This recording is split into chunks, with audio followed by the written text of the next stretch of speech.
Hey, how are you? I'm Slice of Otaku, and in this video, we're talking about Steven Bomb 6 leaks, and in particular, the upcoming episode, The Good Lars. So if you do not want to be spoiled, if you want a wholesome viewing experience, if you want to watch these episodes live for the first time, click out of this video now. Alright, so for all you good kids sticking around, we have the first 2 minutes of this episode and a few pictures going along with it. Alright, so our episode opens up at the Big Donut where Sadie is serving Steven something for him to taste test. And when Steven is asked for his opinion, Lars says something that I think is just perfect. It is funny, but so true.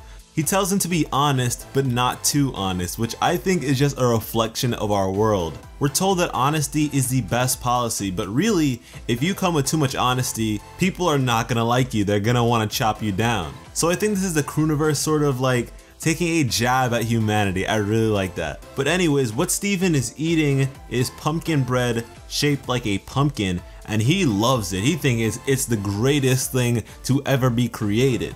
And let's be real, that actually sounds pretty good, but thinking about poor little Pumpkin who has already witnessed Steven mutilate one of his brethren, I hope that he stays as far away from this place as possible. And when Sadie hears Steven's reaction, she turns to Lars and says, "See, I told you it is really good." And Lars, being the bashful tsundere that he is, says that it's Steven. Steven likes everything, which isn't too far from the truth. Steven is sort of like his mother in that way. And when Sadie says this, Steven is shocked. He's like, "Lars, did you make this?"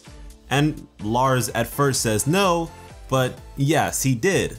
Lars tries to play it off like it's not a big deal, but really, Lars has a talent for baking, it seems. And I really like that. He's not just some good for nothing. We're finally seeing a side of Lars that is talented, and you know, we know that Lars isn't the best student, he isn't the nicest person, but for him to actually have an outlet of talent is a great thing, and I feel as though that's something a lot of people should strive to find within themselves. Something that you're good at that you genuinely enjoy doing. Because life itself is not one size fits all, so if you feel like you don't fit in with whatever conformity is around you, do something else. Find something that you're good at and stick with it. Because if you do you and I do me, I think we can all live happy. Moving forward, Buck Dewey enters the shop, and Lars is like freaking out. He actually goes and dives for the food to make sure that Buck does not see it. And Buck greets Steven personally,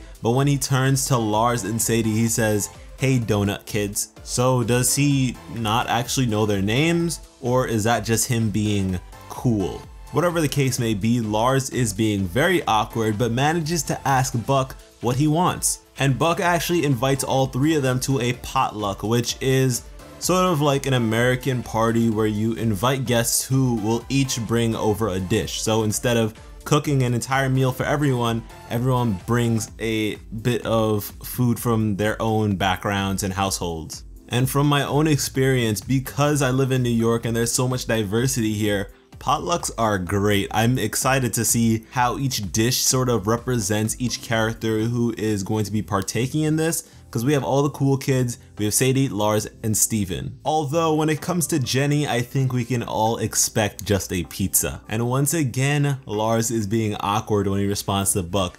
"Super cool, can't wait, bingo bongo." And Sadie's expression just says it all. That's exactly how I felt first seeing this, and that's how I feel about it now. And when Buck leaves, Lars is upset with himself. He doesn't even know where he learned bingo bongo. Then Steven repeats him saying bingo bongo, and the clip cuts, but I assume that Lars is not gonna like that. But hey, lucky for Lars, this party is related to food, and as we just learned, Lars is good at baking. So heading over to the image portion of our leaks, we have Steven, Sadie, and Lars in Lars's room, and they all seem to be pondering, thinking really hard, and I'd assume that they're thinking about what recipe Lars should go with for this potluck. And you know, Lars, he's overthinking everything because he wants to impress the cool kids, so he's gonna do something extravagant, try to bust out one of his best recipes. And actually, if we take a look at the promo that was aired on television for Steven Bomb 6, we see Lars, Sadie, and Steven in the same room, and Lars has a book open and they're all smiling, so I'd assume that he found the recipe he wants to go with. And I want to know who their employer is, because they're still in their work shirts. Did they just close up shop to prepare for this? I mean, their boss must be seriously lenient. Fast forwarding to our next image, we have Lars rolling that dough.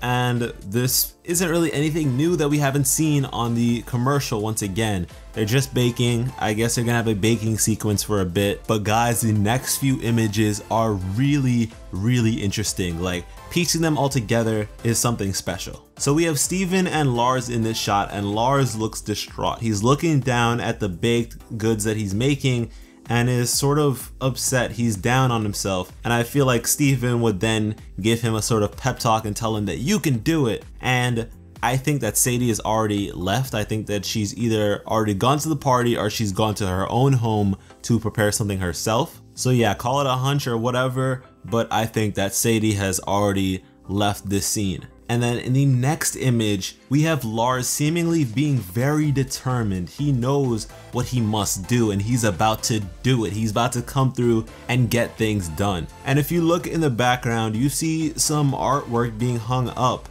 and those seem to be from Lars when he was a little kid. That typical happy artwork from your childhood, all the way up to age 10 it seems. So Lars wasn't always that bad. He wasn't this huge jerk his entire life, and we saw his past with Ronaldo where they used to be friends. So Lars is just that rebellious teenager. He's in that phase of his life. And seeing this, it just makes me wonder why Lars is so self-conscious now. I feel as though there has to be more to this than just, oh, he's a teenager. So I would love to learn more about that, and really kudos to the Crewniverse for making me intrigued by a human. In a show all about aliens and such, usually you only want to know about the aliens, you want to know about their history and stuff, but the show makes me want to know more about Lars with this episode. Previously, I just do not like Lars, but in this episode, he seems like the man. Next, we have a shot of the cool kids laughing, and this is a shot that we also saw in the promo for television, so nothing special here.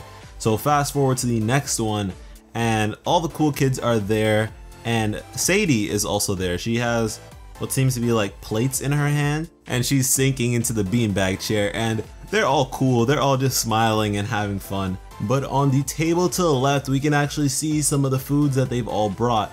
And like I said, pizza, and we have some tropical fruits, and we also have what I think is sushi, which is a nod to Cooking with Lion, which was a Steven Universe short in which Steven was making food with Lion. And I think it would be really cool if the time in which that was recorded would be the same day as this episode, but that's unlikely considering Lion ate all of the sushi at the end. But hey, it's a callback nonetheless. In the next shot, we have Steven on the phone, and I presume that he's trying to contact Lars, and the way that he's smiling and talking, it seems like he's trying to remain calm, and I think that he's actually speaking to Lars's answering machine. I don't think that Lars picked up. It's already nighttime, and Lars was definitely going to finish that meal. He was going to do it one way or another, but it seems like he hasn't shown up yet. And in the next shot, we have Steven going inside of Sour Cream's house, probably for the second time, and he looks kind of sad, disappointed,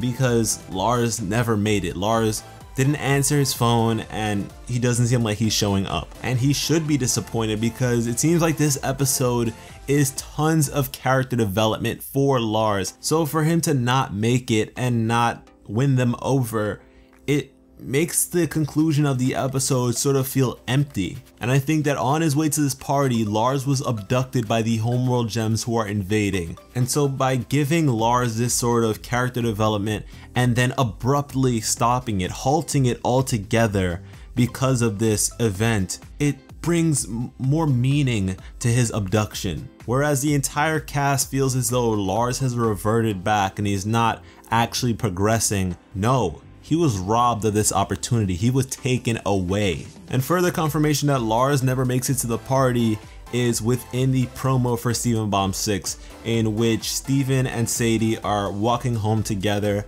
and they say goodbye, and Lars is nowhere in sight. Sadie has the same coat on just for reference, but Sadie is also abducted seemingly. I love how they're incorporating these sort of human-esque episodes into this overarching plot line. It is really masterful, and I cannot wait to see these episodes in their entirety. Leave me your thoughts on all this in the comments, and if you want to keep up with all of my breakdowns for the various leaks for Steven Bomb 6, make sure you subscribe and hit that bell icon for upload notifications. Thanks for watching and have an awesome day. I love you.